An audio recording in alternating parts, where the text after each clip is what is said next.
Olá, boa noite.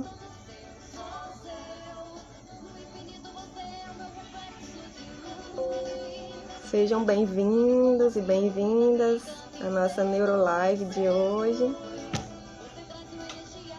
Vamos iniciando aqui com um forrozinho para animar a noite, né? Em homenagem ao convidado de hoje também, que adora mastruz com leite.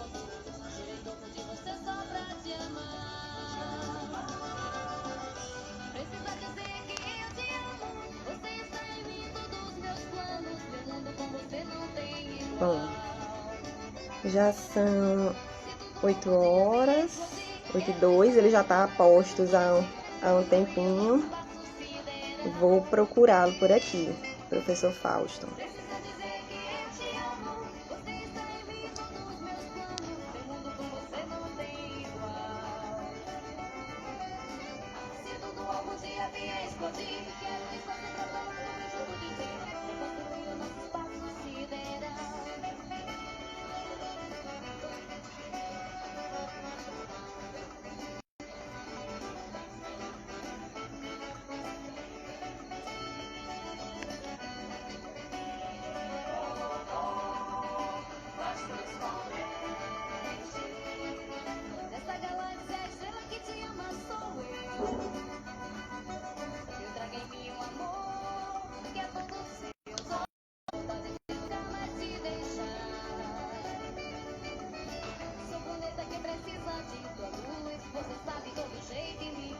Gostaram da música de fundo?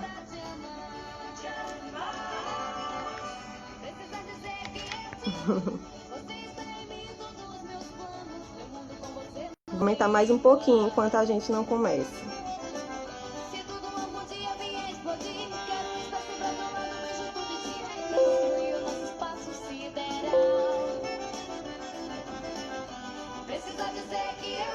Vamos aguardar o professor Fausto chegar junto.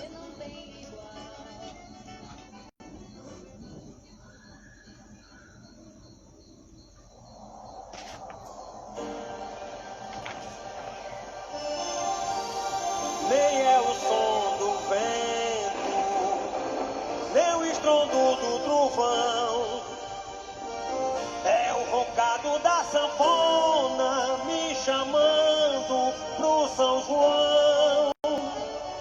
Nem é o som do vento, nem o estrondo do trovão, é o roncado da sanfona.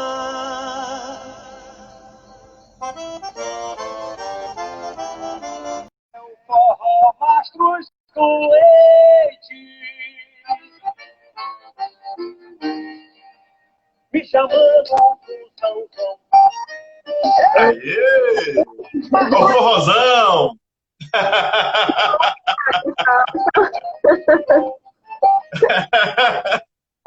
Forrozão para receber o pessoal, enquanto o pessoal chega, né, Ana Raquel? Exatamente.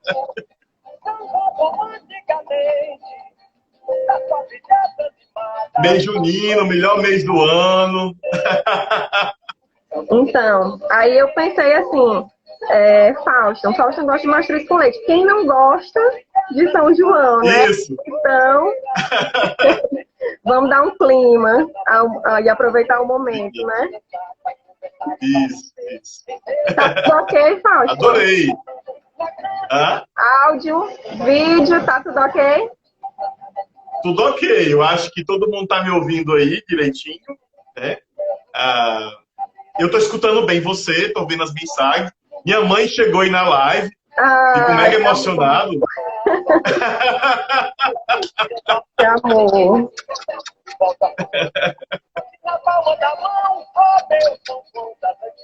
Bem-vindos, pessoal. E eu acho que a gente vai iniciando, né, Fausto? Até porque o Instagram nos limita um tempo, né? Então é bom a gente otimizar. Sim. Beijo, Carol, pra ti também. Que bom que vocês estão aqui. Gente, mais uma vez, antes da gente iniciar, só comentar que, primeiramente, que eu estou no jardim vertical do meu apartamento. Foi uma maneira de autocuidado também, assim, porque eu moro num local pequeno e a gente está isolado, né? Então, assim, tivemos a ideia de fazer um jardinzinho vertical e eu estou inaugurando ele aqui junto com vocês. E está sendo Que muito bom. privilégio nosso, né? Depois eu faço um tour por ele, se der tempo. Mas vamos lá. E aí, dando sequência a esse projeto, até então, ele vinha sendo mediado pelas professoras Aline e Andréa, que abraçaram a ideia desse projeto e iniciaram as primeiras, né, deram um pontapé inicial. Depois, em uma segunda live, eu e a professora Renata apresentamos o NEPEN, que é o Núcleo de Estudos e Pesquisas em Neurociências e Educação. E esse projeto ele faz parte de uma ação que já está cadastrada junto à Pró-Reitoria de Extensão e Cultura da UF. Então, ainda vem muita coisa boa por aí. É todo um programa. O projeto está sendo planejado para esses 6 meses. Então, pelo menos até dezembro, nós estamos pensando em uma proposta diversificada, com diversas metodologias, né? A gente até então tem feito as lives, mas nós esperamos também fazer webinars, workshops, seminários, assim, encontrando formas de lidar com essa questão do distanciamento, mas também levando leveza para a comunidade, né? Levando informação com leveza, né? E principalmente considerando a importância de nós nos cuidarmos e cuidarmos do outro.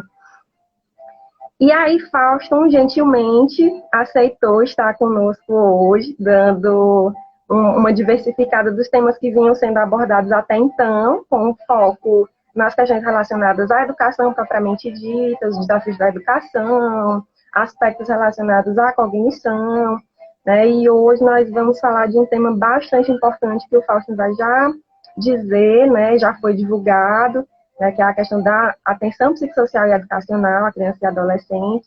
Então, é super importante nós tratarmos desse assunto nesse momento, né? E aí, quando eu vi que o Fauston compartilhou isso nas redes sociais, eu disse, não, precisa que a gente chame isso, né, chame esse assunto e tente compartilhar com o máximo de pessoas possíveis, né, já que é um tema super importante, o cuidado às nossas crianças, às nossas infâncias e juventudes.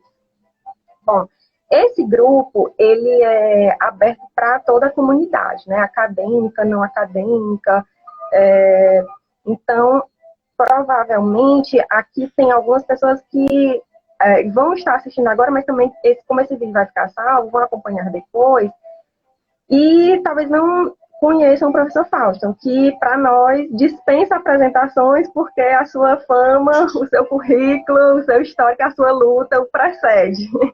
Eu brinco com o Fauston sempre. Muita generosidade. Não perca a oportunidade de dizer que eu já gostava antes de conhecê-lo. Só de ouvir falar, eu já era fã. E aí, depois que conheci, pronto, né? O encanto aumentou. E, assim, acho que é uma pessoa que eu busco perseguir no sentido de aprender mesmo. Com ele é sempre muito bom trocar e alimentar as minhas curiosidades ouvindo. Que bom ter você aqui hoje com a gente, Fausto. Estamos realmente muito felizes, muito honrados, né? Eu sei que você aí tem uma agenda bastante cheia, está no pós-doutorado e tem sido o rei das lives, né? Eu acho que o Fausto criou esse recentemente. Eu estou emocionado, viu? Você me emocionou, tá? Que lindo. Eu não vou dizer que é a luz, não estou cortando cebola, você me emocionou, né? Até porque você está me retirando do confinamento aqui agora. Ah, sim. Você está em São Paulo, né, Fausto? Você está em São Paulo, não é isso, Fausto? Posso falar? Pode, sim. Eu que quero agradecer, Ana Raquel. Acho que o carinho, o respeito, a admiração, bate e volta, tá? Acho você extremamente competente. A ideia de constituição do núcleo e a serviço do que o núcleo se propõe, sobretudo de desemparedar o saber científico. Eu acho isso fantástico, na ordem do dia, e essa iniciativa já era antes dessa pandemia, né? De vocês, já era antes dessa pandemia de desemparedar o saber científico. Né? Então, eu fico muito honrado com essa oportunidade. Ando um pouquinho cansado, porém, eu não perderia a oportunidade de dialogar com esse núcleo tão competente e com você, que eu admiro, tenho um carinho enorme. E me senti muito acolhido aqui com a natureza aí, já falaram nos comentários aqui. Enquanto você falava, eu estava dando tchauzinho pro pessoal, jogando beijo. Mas sinalizaram dois aspectos aqui, né, da acolhida desse espaço com a natureza e também da música, né, e são pontos aí que eu quero tensionar também aqui hoje nesse diálogo da gente aqui, que espero que seja proveitoso. Espero que as pessoas não estejam cansadas de me ouvir também falar nesses espaços, tá? E agradeço por demais a oportunidade, estou aqui emocionado e feliz também. Fausto, que bom, então, ouvir esse seu feedback, né, assim, apesar de todo o cansaço, ainda ter reunido esforços para estar aqui hoje, né? Então, vamos lá, vamos conversar com o pessoal.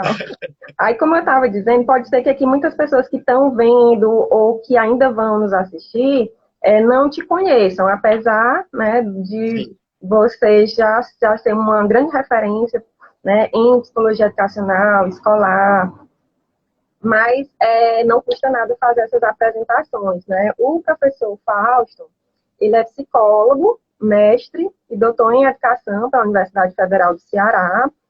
Ele é pós-doutorando em psicologia escolar e do desenvolvimento humano pela USP. É professor pesquisador associado do Departamento de Psicologia do Programa de Pós-Graduação em Psicologia da UF-UFDPA e do Programa de Ciência Política da UFP.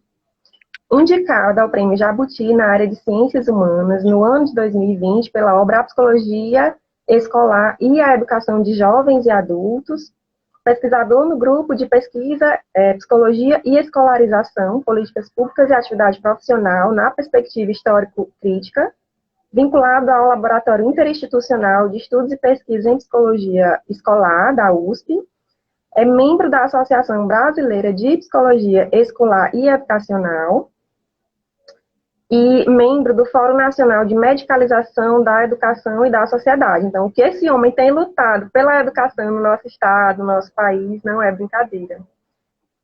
Compõe o GT, Psicologia e Políticas Educacionais, da Associação Nacional de Pesquisa e Pós-Graduação em Psicologia. Coordena o Psiqued Lindo, lá na UFP, o Núcleo de Pesquisa e Estudos em Desenvolvimento Humano, Psicologia Educacional e Queixa Escolar. E vem projeto novo por aí, né, Fausto, de queixa escolar, que você já está encabeçando. Vinculado ao CNPq, o grupo, né? Atua principalmente nos temas. Então, o que é que o Fausto tem estudado, o que é que ele tem pesquisado? Queixa escolar, fracasso escolar, problemas na escolarização, vulnerabilidade e desigualdade social. Psicologia e política educacional, psicologia escolar, contextos e práticas emergentes, e proposições legislativas. Então, ele tem uma forte atuação aí no campo das políticas educacionais. Fausto, e aí, assim, o motivo, né, de nós... Que tímido! E eu sou natural de São Raimundo Nonato. Importantíssimo falar.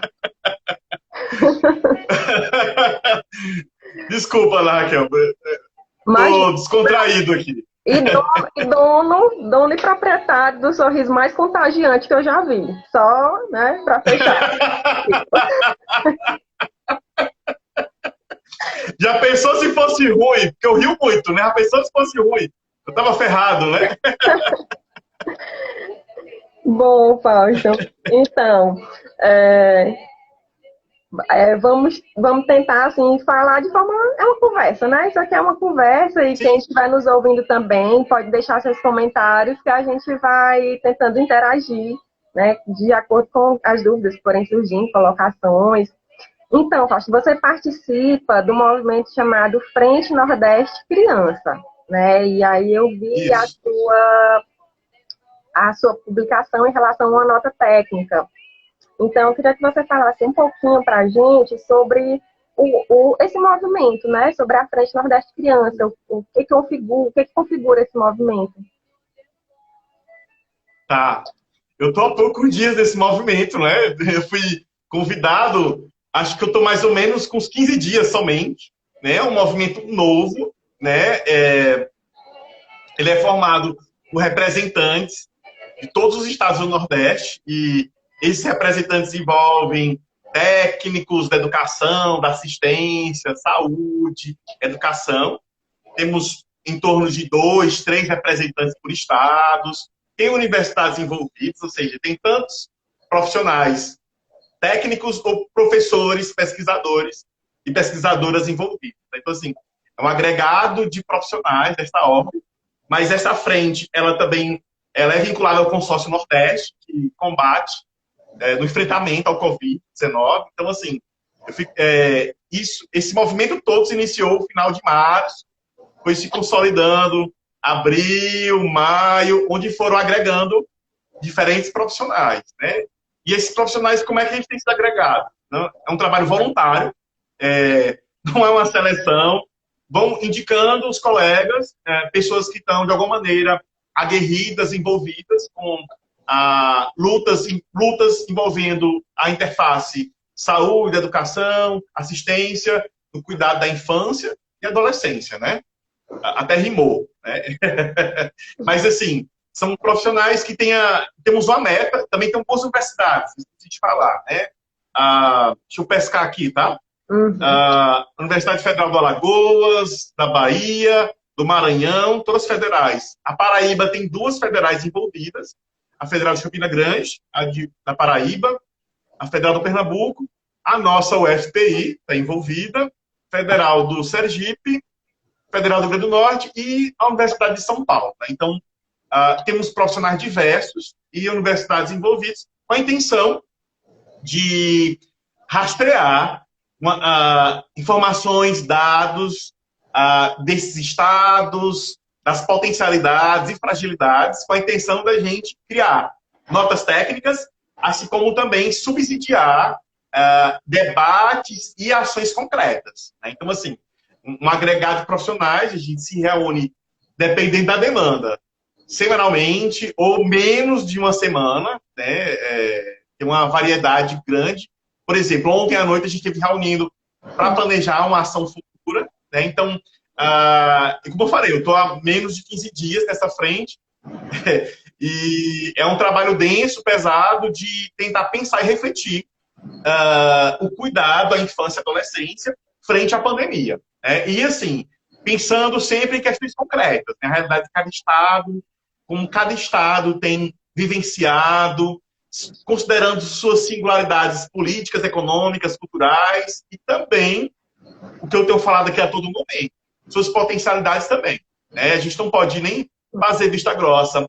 Algumas medidas federais que estão sendo tomadas ou que deveriam ser tomadas, se comparados com outros países nessa frente, mas também levantando potencialidades acadêmicas, potencialidades dos movimentos sociais, potencialidades dos profissionais, da produção acadêmica. É tanto que também, nessa primeira nota nossa, no final dela, a gente coloca elenco de experiências e estudos de êxito, que possam também informar e embasar cidadãos e cidadãs frente a aspectos importantes que se interrelacionam com a pandemia. Né? Um aspecto que eu até queria destacar, que a gente não pode pensar a pandemia apenas pelo viés da saúde. Né? Sim, apenas pelo viés da saúde. É um equívoco, né? Que a pandemia está afetando a gente na saúde, educação, assistência, acesso à cultura, a segurança pública. Né? Então, por isso, essa frente tem essa meta, né? De maneira interdisciplinar, não hierarquizada, e, ao mesmo tempo, um movimento grande que a gente está estudando e tentando escrever. escrever e mobilização política, né? E essa mobilização política, vale destacar, que é política não partidária, né? Muito embora aguerrida frente a alguns desmontes que têm sucedido nas mais variadas diversos aspectos do nosso sistema, da nossa sociedade, melhor dizendo, né? Todos os sistemas estão sendo sucateados, negligenciados, já vinham sendo. A pandemia faz com que algumas questões fiquem mais visíveis, né? Como eu tenho falado em outros momentos, lives, a desigualdade ela vai ficando de maneira mais exuberante, fissuras vão virando grandes rachaduras e abismos, já haviam falhas no nosso sistema de saúde, nosso sistema educacional, na assistência, assim como também passamos décadas avançando, né? Então, envolvendo esses aspectos, a gente tem refletido, analisado de maneira crítica, relacional, com a intenção de produzir ações concretas, né? Frente a esses estados do Nordeste, considerando a infância e a adolescência. Perfeito, Fausto, perfeito. Então, a primeira ação concreta que foi gerada a partir da reunião desse coletivo foi, digamos, essa nota técnica, não é isso? Que compila algumas propostas para serem colocadas em prática, né? Pensar formas de como colocar essas recomendações, né, nessa nota Sim. técnica. E aí você poderia compartilhar um pouco para a gente que recomendações são essas? Sim, sim, sim. Assim, é um elenco, né? Eu acho que pode ser disponibilizado também aqui, quem se interessar. A professora Ana Raquel tem acesso a ela. Eu tornei pública por vários mecanismos também. Mas, assim, em linhas gerais, a gente fica indicando uma intenção máxima que a gente tem é tentar criar um aplicativo de monitoramento Nordeste Infância e Adolescência. Criar um espaço de escuta, né, nos mais diversos estados, que a gente possa acompanhar. Isso é o primeiro ponto de recomendação que a gente coloca, né, de tentar acionar movimentos sociais, as diversas políticas também intersetoriais, que a gente possa estabelecer pontes com alguns órgãos, como CREAS, Conselho Tutelar, né? E a gente uma recomendação inicial é essa, tentar monitorar, né? A gente tem a intenção também de sensibilizar algumas brigadas emergenciais de saúde, sensibilizar, sobretudo, com relação ao não reducionismo dos cuidados em saúde, né? Essa ideia que às vezes tem de que saúde é apenas a ausência de doença, né? E de que, enfim, sensibilizar esses profissionais. Todo mundo está envolvido com a pandemia. Logicamente, vamos ter distinções frente a isso, quando se fala de classe social, quando se fala de territorialização. Eu sempre falo isso, o nosso país ele tem dimensões continentais. Enfrentar a pandemia no estado do Sul vai ser completamente diferente do estado do Norte, do Nordeste, do próprio Piauí. Né, Raquel? O Piauí é longilíneo, né? E o Piauí é muito longilíneo. A gente tem muita discrepância de sotaques, de modos de ser e fazer, de maneiras de constituir, de produzir saúde. Né? Então, temos distinções dentro do nosso próprio estado. Né? Então, é uma das frentes também. A gente tem falado muito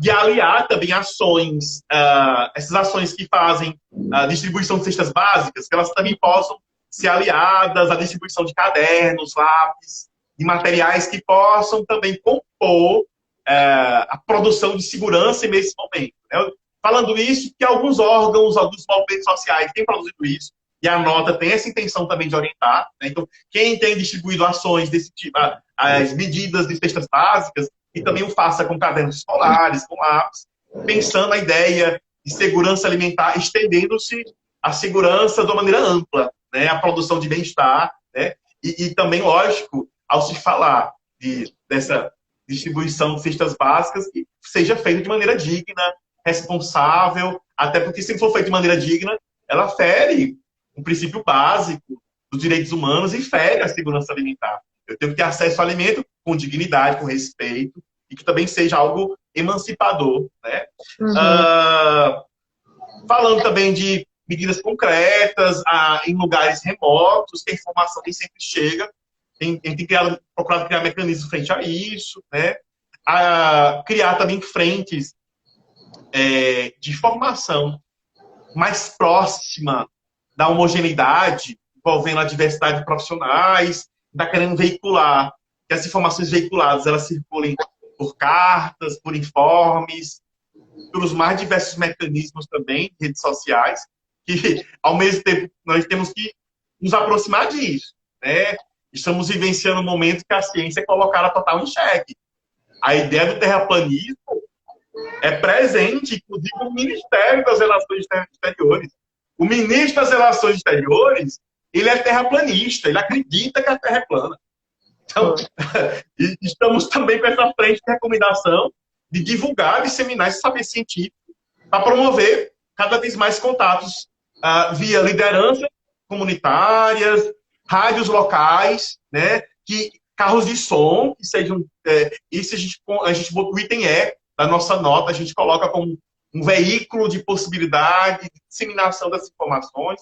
Sabemos aqui, Ana Raquel, que esse meio ele não é ainda acessível a todas as pessoas, infelizmente. Né? O nosso país, o acesso ao Wi-Fi não é a rede de internet, não é algo estatal, não é público. Né? Alguns países já é. Né? Inclusive Posso hoje... ir falando? Desculpa. Se quiser falar, fica à vontade. Eu vou só te interromper aqui. Você colocou as mídias que ainda são pouco acessíveis, né? E aí, se a gente for pensar no nosso estado, então essa realidade ela é bem presente. Assistindo o jornal hoje, houve uma reportagem que uma mãe falava que tem 2 filhos e eles estudam em escola pública, né? E aí iniciou as atividades remotas e assim, as atividades são enviadas pelo WhatsApp para a mãe, no grupo de pais, e aí ela disse, não, eu não posso ficar o dia inteiro no WhatsApp recebendo, hoje mesmo ela não conseguiu acompanhar. Aí pensou-se na proposta de mediar através da TV. Essa mãe não tinha televisão em casa.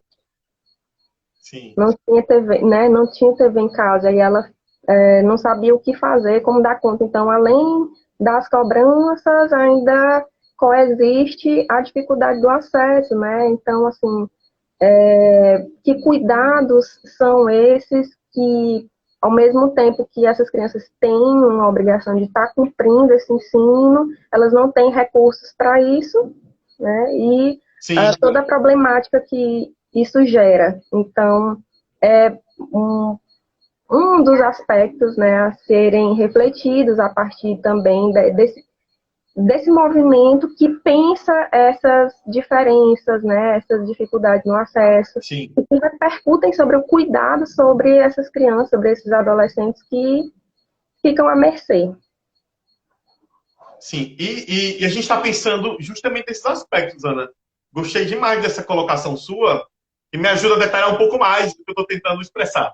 Porque, assim, muitas medidas, eu sei que às vezes as pessoas começam a falar que uma política pública é falha, a gente não pode deixar de considerar que a forma como ela vai ser operacionalizada não é o cumprimento de um script, mas a partir dela se sensibiliza uma série de ações e questões. E o que a gente tem percebido, eu em particular, já percebo isso no fazer muitas vezes os cientistas da educação, da psicologia. Por exemplo, aquele cientista que chega na escola, tem estudos assim de psicologia escolar, que é um monte de vergonha. Aí chega na escola e fica abismado porque os alunos não têm tablet para ter acesso a informações. Então, de que escola você está falando? Né? Então, nessas recomendações concretas, a gente está falando disso, recomendando ações de divulgação em carros de som, com lideranças de bairro, né, que chegue aos sindicatos, que circulem. Também é o seguinte, não temos limitações com relação a aglomerar pessoas. Como isso pode ser feito? Ao mesmo tempo também, o Carlos Eduardo está colocando a dimensão dos custos aí. Mas os custos, eles vão ser problemáticos quando um Estado-nação, um país, não coloca como prioridade o enfrentamento. E o enfrentamento, como eu falei há pouco, sobre várias vias. Pelo aspecto da educação, pelo aspecto da saúde, da assistência, até que isso não venha a ser separado. Né? Nem separado, nem dispensado o aspecto interseccional, né? Então, até porque o próprio acesso à educação no nosso país ele já é historicamente problemático, né? E agora acaba ficando mais ainda. E se a gente não cria um olhar, lança, além de um olhar crítico, mas proposições concretas que derivem a partir disso, pensando nesses territórios e suas singularidades, a gente não vai avançar. A gente produz um discurso muito perigoso que é de culpabilização. Ou seja, você não tem TV em casa, então o problema de quem é? Você não tem rádio em casa? Então, o levantamento de informações, que é o levantamento de potencialidades, ele passa a ser um elenco de possibilidades de culpabilização. Né? Então, ó, por exemplo, algo, eu não sei se você vai me perguntar isso adiante, mas eu vou falar aqui, eu quero dar uma pista do que eu vou provocar mais à frente. O que vai ser esse cuidar da infância pós-pandemia? Isso tudo vai ter que ser redefinido. Né? E qual é o lugar? Quais são os espaços que as crianças circulavam na realidade brasileira hoje? E vamos pensar em cada estado, vamos pensar em cada cidade também. Né? Minha cidade natal, São Raimundo Nonato, a gente já não vê com tanta frequência crianças circulando em praças, né? Do que se via na minha infância nos anos 80. Né? Então, que espaços existem de convivência para as crianças? Então, esses espaços para criança e adolescência já estavam praticamente inexistentes na esfera pública. Eles estavam sucedendo na esfera privada, né? Em condomínios, restaurantes, parques que tem que pagar para ter acesso. E depois do Covid, como isso vai ser? Como vai ser a escola pós-Covid? Então, tem questões que a gente tem que pensar, e eu acho que mais do que oportuno, falando em concreto, em questões concretas, pensar concretamente essa escola. Uma escola vai ter que, como espaço que acompanha o indivíduo ao longo do curso de seu desenvolvimento, né? Estão entrando bebês, né? A pré-escola, o ensino fundamental, o médio, ou seja, o indivíduo, nessa instituição, ele é a única que a gente tem acesso a acompanhar o itinerário de desenvolvimento do sujeito. E esse lugar vai ter que ser definido, vai ter que se transformar. E vai ter que se desemparedar também. Se organizar em termos de filas, em termos de espaços de recreação. Né? Aqui em São Paulo, tinha escolas que estavam estimulando medidas de retorno às aulas com recreio dentro de sala de aula. Isso é terminantemente contra o que a Frente Nordeste Criança está discutindo, está debatendo. Então, ou seja, vamos colocar a criança confinada em meio ao confinamento?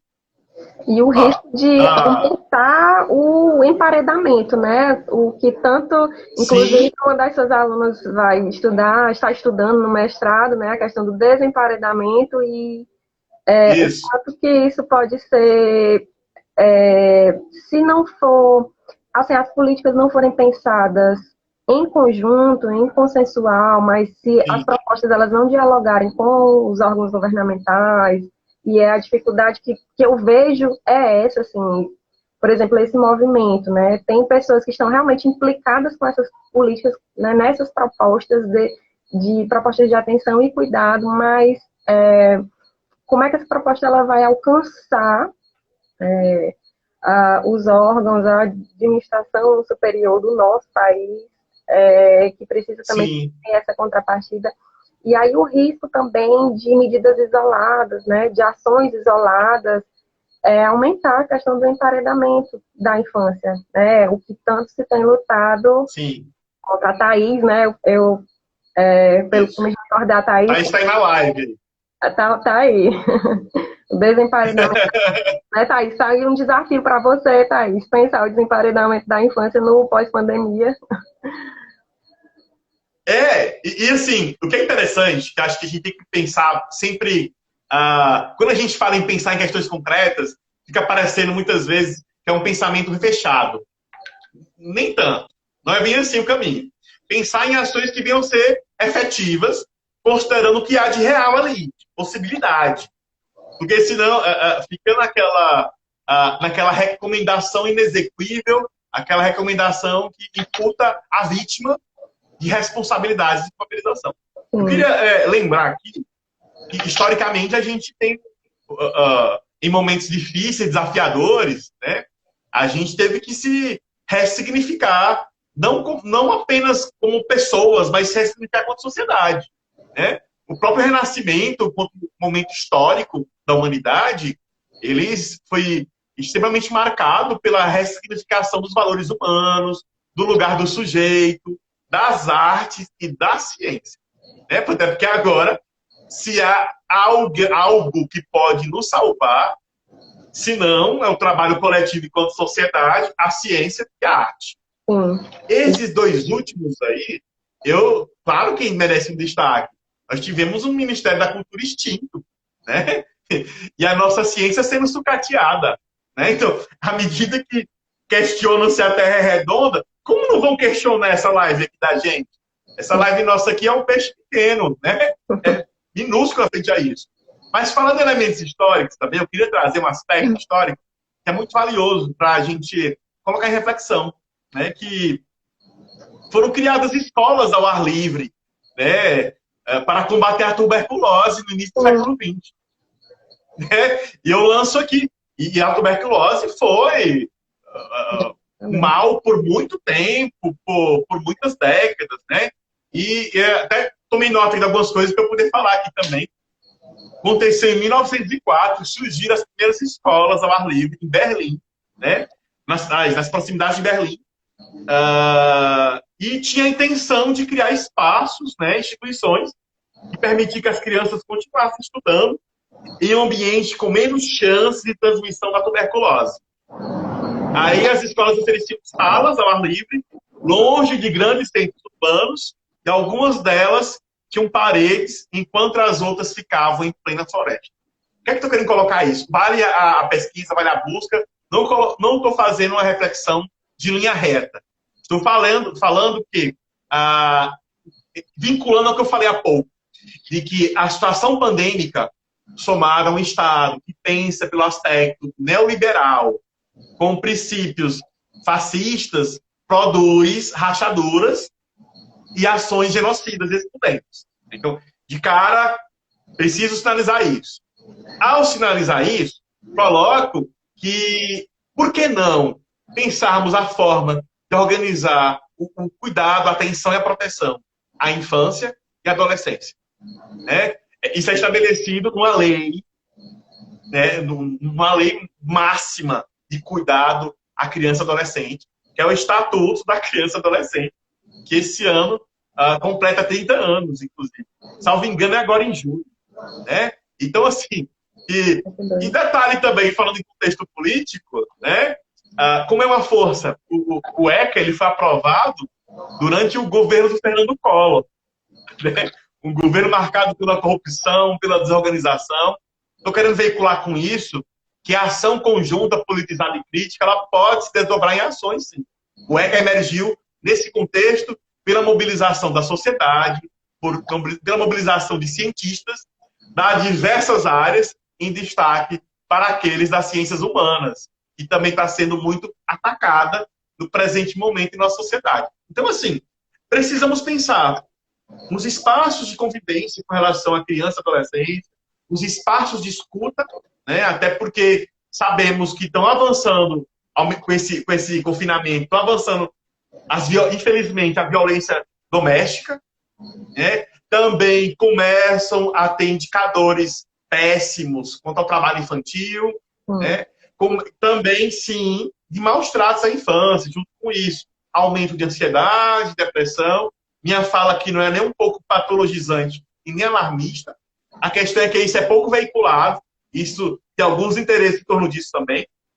Mas, sim, trago à baila que a gente precisa pensar cada vez mais o lugar dessas instituições. Primeiro, quais são as instituições de cuidado? Deveriam ser todas. Todas as instituições sociais deveriam prestar o cuidado e atenção a partir de sua especialidade ou subespecialidade de proteção à infância.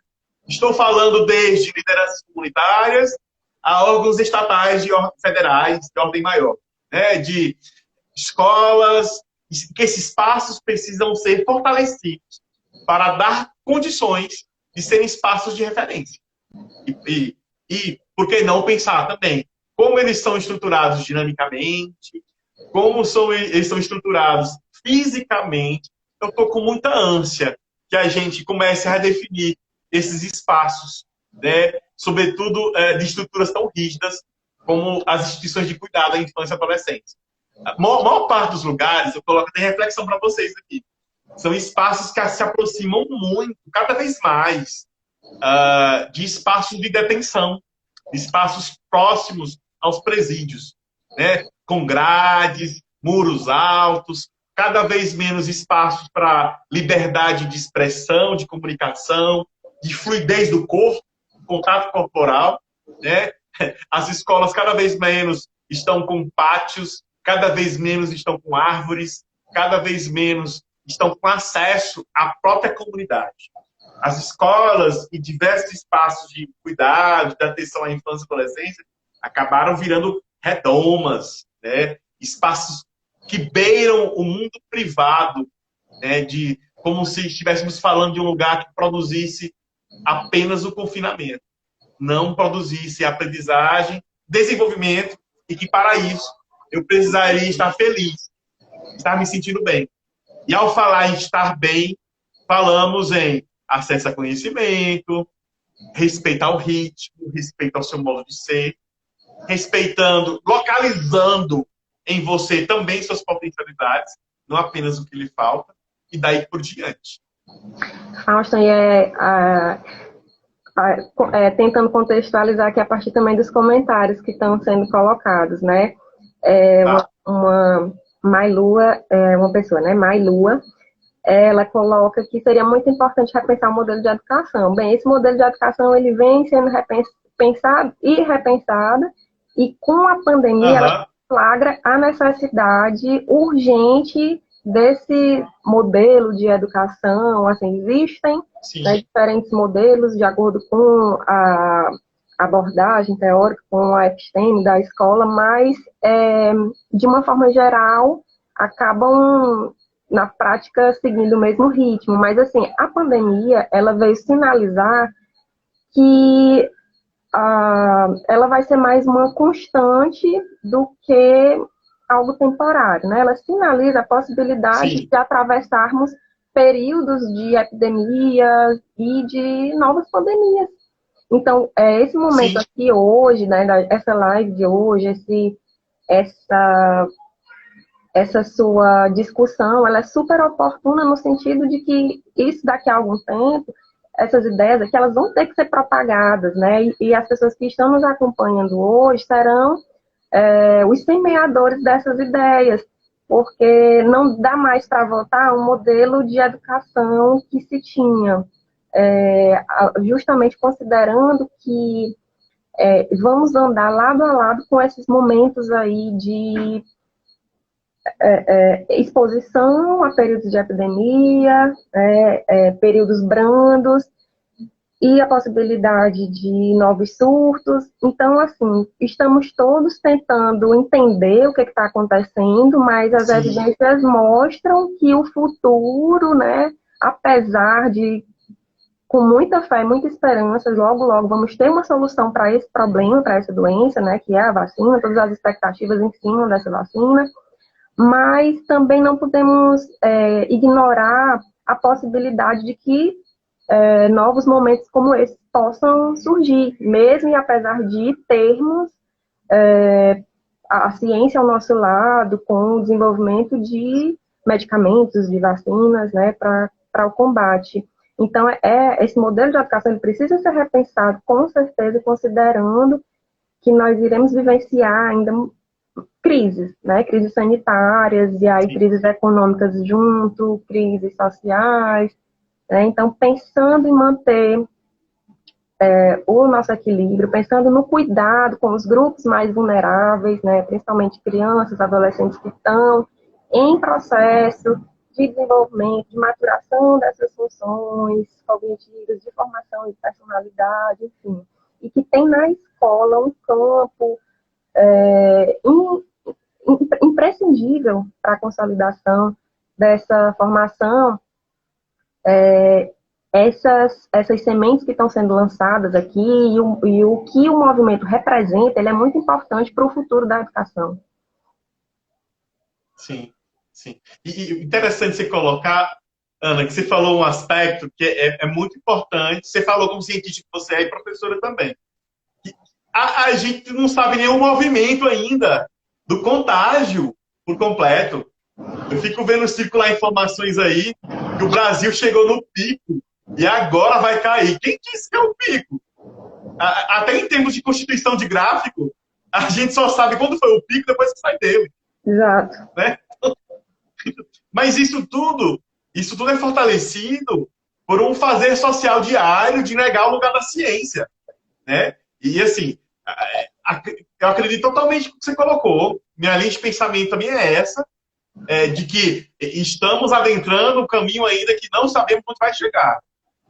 Que existirão caminhos tortuosos, mas que, meio a eles, precisamos pensar em redefinições, em reorganizações, mas que também respeite questões sérias, como gênero, como classe social, como a questão da raça, a questão étnico-racial, né?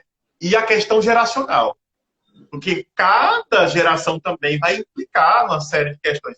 Sabe um estudo interessantíssimo da Fundação Carlos Chagas, que coloca um estudo realizado com professores, mais de 14 mil professores na realidade brasileira, e colocam, ele fez uma indagação, um item que tinha intenção verificar como professoras e professores percebiam o apoio da escola.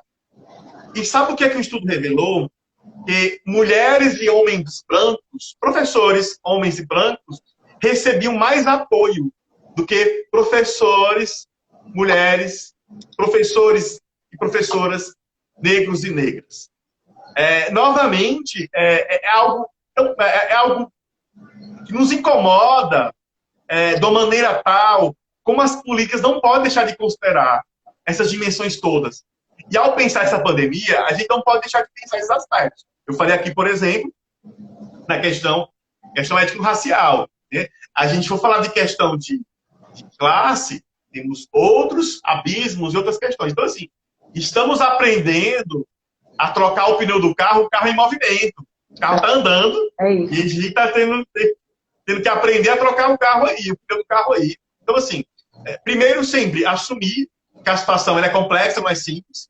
Assumir que ela não vai ser resolvida com prontidão, mas com análise, com criticidade e com respeito às limitações que temos também. E assim, eu falei aqui, eu citei a medida das escolas ao ar livre de 1904, e de lá para a tuberculose, 1904, e lá para cá foram constituídas vacinas, né? Só que a tuberculose não foi extinta. Exato. Ela existe. Né? Então, por mais que surja vacina, vamos estar convivendo com isso de outras maneiras, de outras formas, e precisamos, sobretudo, aprender formas. E reforço a necessidade da gente redefinir concretamente os espaços de cuidado, a criança e a adolescência, sem perder de vista a interseccionalidade. Tá? Exato, Fausto. E tem mais alguma recomendação, Fausto, assim, dentre as que a nota coloca, que você acha importante ressaltar? Assim, a gente tem sinalizado também as possibilidades que existem, né, do apoio financeiro emergencial, Sim. Além das políticas de saúde, de educação e assistência, e aqui também a cultura, e é garantido pelo próprio ECA.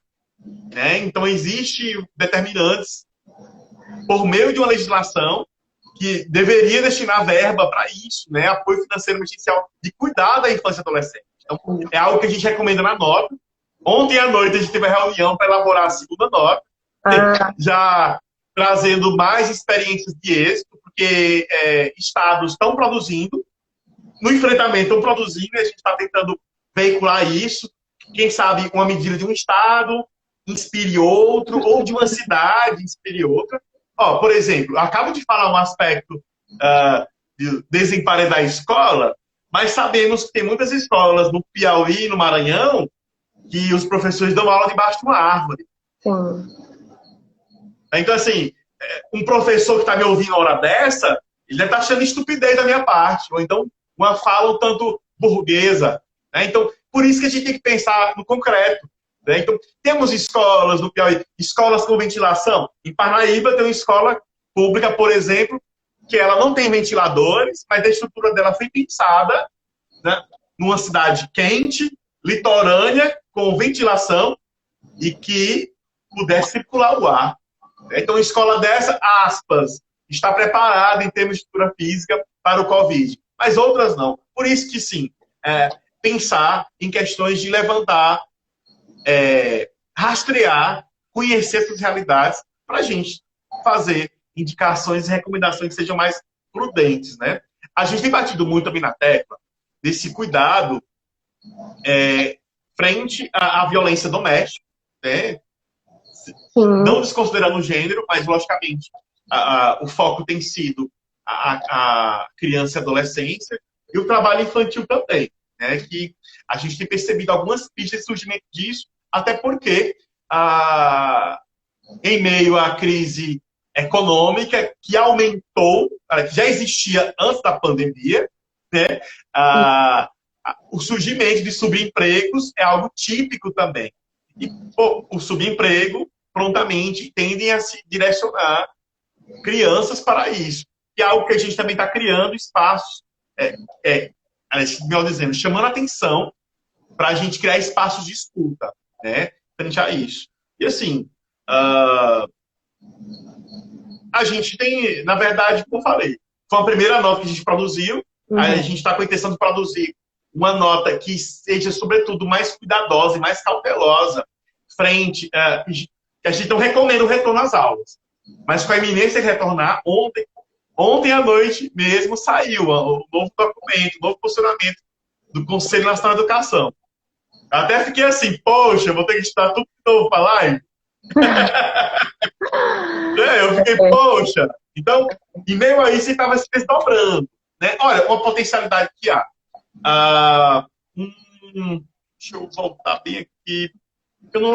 Vai ser difícil eu achar isso aqui agora. Mas no Ceará, um deputado elaborou um projeto de lei indicando recomendações a serem seguidas para as escolas. Se não forem cumpridas aquelas normas que ele elenca de biossegurança, com relação a sala de aula, questões de respeitar o esgoto, normas específicas, se não for seguido, por exemplo, mapeamento e cuidado de saúde dos professores, periódico, atenção à saúde física e mental do professor. Então, assim, se não forem seguidas essas medidas, não recomendo retornar. Então, enquanto esse projeto de lei, muito bem elaborado, e eu fui até tentar verificar o que ele elenca, boa parte das escolas brasileiras, as públicas sobretudo, não cumprem tais medidas de biossegurança. Então, como poderia retornar? Estou ilustrando isso, que é uma experiência exitosa, elaborada no Ceará, está em tramitação, muito embora o Conselho Nacional de Educação coloca, recomenda, indica e vai retomar o ensino superior de maneira remota. E logicamente, isso também é preparando o terreno para o ensino médio, o ensino fundamental e a educação infantil. Então, a gente, enquanto frente, também, Nordeste Criança, também tem essa vigilância, né, de verificar o que está sendo produzido em termos de legislação, em termos de questões políticas de educação, saúde e de assistência. Certo, Fausto. Respondi? Falha um pouquinho aqui. Bom, Fausto, então, eu penso que como a gente já está se encaminhando, né, para o tempo que a gente tem de duração, eu vou dar uma olhada aqui nos comentários, o que o pessoal tem comentado, para a gente tentar ver se consegue um minutinho discutir. Psicóloga Thaís Menezes, a pandemia potencializou as desigualdades sociais, a tempestade afeta todos, mas não estamos no mesmo barco, com certeza, né? Preciso considerar que os abismos, eles se acentuaram, na verdade. Estamos no mesmo barco. Vai ser igual o Titanic, né? Quando o barco bater no iceberg, deixa eu falar direitinho, falar sem sotaque, no iceberg. quando o barco bater no iceberg, a classe mais abastada vai ter acesso aos botes para se salvar, né? Ó, viver confinado no espaço de 40 metros quadrados, com 10, 15 pessoas morando no mesmo espaço, é bem diferente de morar numa casa que você tem um pomar, você tem piscinas, né? Então, é bem diferente, bem diferente. Desculpa, Ana. Então... Não, tranquilo. Aí o Carlos Eduardo Leal comenta, né, como pensar a escola pública no cenário da pandemia e o pós-pandemia. Eu penso que a frente também vai se debruçar, está se debruçando, né, sobre essa realidade que é singular, completamente singular, a realidade da escola pública, né? Sim, a gente está defendendo realmente era reestruturar, antes de qualquer outra coisa, reestruturar física e dinamicamente esses espaços. Para isso, fazer uso do auxílio emergencial, financeiro emergencial, para tais questões. O cuidado à infância, à adolescência, precisa ser uma prioridade. Exatamente. Até porque tem famílias que relatam ter recebido uma cesta básica, né, assim, no início da quarentena, e estão totalmente desassistidas. E também, assim, até como essa cesta básica chega, né, Ana? Se ela chega como caridade ou chega como possibilidade de emancipação, né? Chega junto com informação para você ter acesso, ter dignidade. Como eu falei, cadernos, lápis também, pensando a geração que faz parte daquele, as gerações que estão envolvidas naquele espaço familiar, né? Exato. Bom, Fausto, então, só te agradecer por esse momento, assim, que vai ficar para a posteridade, né? O que a gente vem conversando aqui. Talvez daqui a alguns dias a gente retome essa discussão e já tenhamos, né, finalmente encontrado ações concretas. Vamos ser otimistas, né? Vamos pensar que isso vai possibilitar realmente mudanças, né? Que isso possa servir como uma porta de entrada para que muita coisa mude, para que o ensino público possa ser fortalecido, né? Até porque nós temos a responsabilidade de fomentar esse debate, não de levar esse discurso da culpabilização, mas de pensar em proposições, né? Em chegar junto dessa realidade, né? Principalmente da realidade educacional pública, e contribuir para que nós possamos, e nós, enquanto Piauí, né, pensando aqui na nossa realidade, possamos servir como modelo, inclusive, e avançar nas práticas. Então, só te agradecer de coração por ter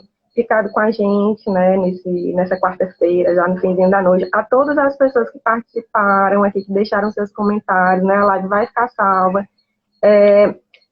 para que outras pessoas possam acompanhar também, que com certeza o que você semeou aqui, Fausto, eu tenho certeza que vai fazer muita diferença no nosso modo de pensar a partir de então, né, que vai favorecer com que o que a gente já pensava se fortaleça, né, e parabéns pela tua luta, Fausto, né, continue com muita saúde para que você possa continuar representando a nossa educação, o ensino básico, o ensino superior. Um abração, um abração. Você está aqui no meu coração. Eu que agradeço, Ana. Uma live tão calorosa, né? Eu me senti abraçado desde que começou a live com você, também do convite, todo o processo. Eu sei que o tempo está desafiador para todos nós, para quem faz ciência, para quem faz educação. A gente está tendo que fazer algumas reflexões, como você falou. Talvez outra live sejam outras reflexões a serem provocadas, mas eu não posso já destacar. O Brasil é o país que produz ciência de qualidade e, sobretudo, as mulheres. Nós temos cientistas do sexo feminino muito competentes. Ana Raquel